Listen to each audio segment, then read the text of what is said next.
Panibagong umaga, panibagong araw, siyempre panibagong trabaho. Ngayong araw mga kuragon, medyo naantok pa. Kahit nga medyo tinatamad-tamad pa, abay kailangan natin bumangon ng umaga para naman sa ating panibagong gagawin. Ngayong araw mga kuragon, ipapakita ko naman sa inyo at pasisilayan nyo. Ito ang aking munting kusina. Sobrang kalat nga itong lababo. Dahil sa walang mapaglagyan ng mga gamit, kaya naman dito sa ilalim ng lababo, pinagkasya ko. Samot-saring gamit nga pinaghalo-halo para magkakasya lang sa isang lalagyan. Nakaramihan sa bawat tahanan, ganyan talagang ganap kapag medyo maliit ang tahanan at medyo gipit sa pagpagawa ng bahay dahil kulang pa nga sa pang-araw-araw na gastusin. Kaya ngayong araw na nakapagtabi tayo ng konti, ay agad ko nga bilhin ang gagamitin ko materialis para medyo ayusin nga itong kusina dahil sobrang kalat nga alas wala na mapaglagyan.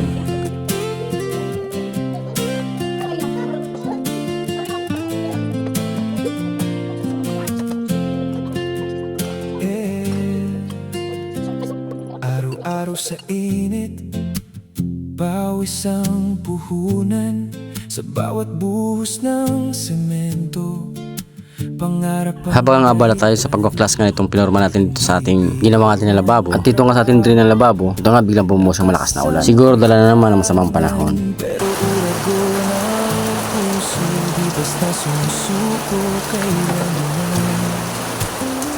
Sa taas ng gusali, buhay ang nakataya, pero kapit lang para sa pamilya. Pagtila nga ng ulan, nagkakoto kumuha na nga ako ng buhangin sa gilid ng baybayin para nga gamitin ko sa pang-flooring dito sa ilalim ng lababo. Pero yung kinuha natin ng buhangin hindi naabutan ng tubig or tubig ng dagat. At saktong-sakto umulan, kaya naman naugasan na yung buhangin. Pagkatapos nga inalo-halo ko na tapos ito binuhos ko na sa ilalim ng lababo. Sinitap ko na rin dito yung PVC na dos para nga sa abang ng lababo. Yung height pala nilagay natin na PVC ay 15 cm, sakto at tamang standard para sa abang ng lababo. Inangat ko rin pala yung ginagawa natin na flooring na 2 inches. Galing sa pantay ng labi ng lababo, ipinasok ko rin pala yung flooring natin na 2 inches para kung sakali magkaroon tayo ng budget, may isipan natin gawa ng cabinet, di maarangan yung paa natin kapag naghuhugas. Lalo yung tuhod, di mabangga dito sa gawin natin yung cabinet. Siyempre alam na yung mga legit na skill lang nakakalam yan. Sa tagumpay na inaasam, pagod man ang katawan, di susuko ang diwa.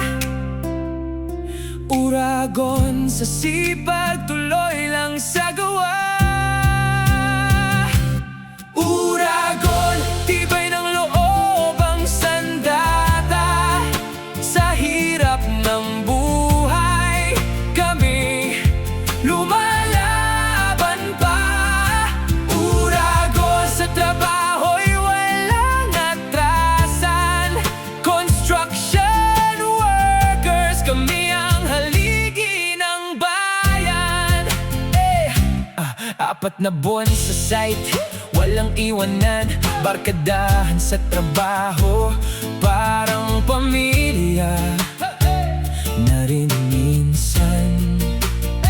Sa tanghali pahinga, kwentuhan saglit, pero balik agad. Trabaho'y hindi pwede ipagpalit, sa vlog ko makikita. So yun nga mga kuragon, sinabuhin ko ng puro dahil para kuminis. Para naman sa ganun maliwalas ang tingnan. Dahil kapag mayroon naman tayong konting budget, alam na natin kung anong gagawin. Pero syempre abangan yung next video natin yung gagawin. Ito nga sa ating lababo kung ano magiging ganap na kasunod para maging maayos kahit hindi pa tapos.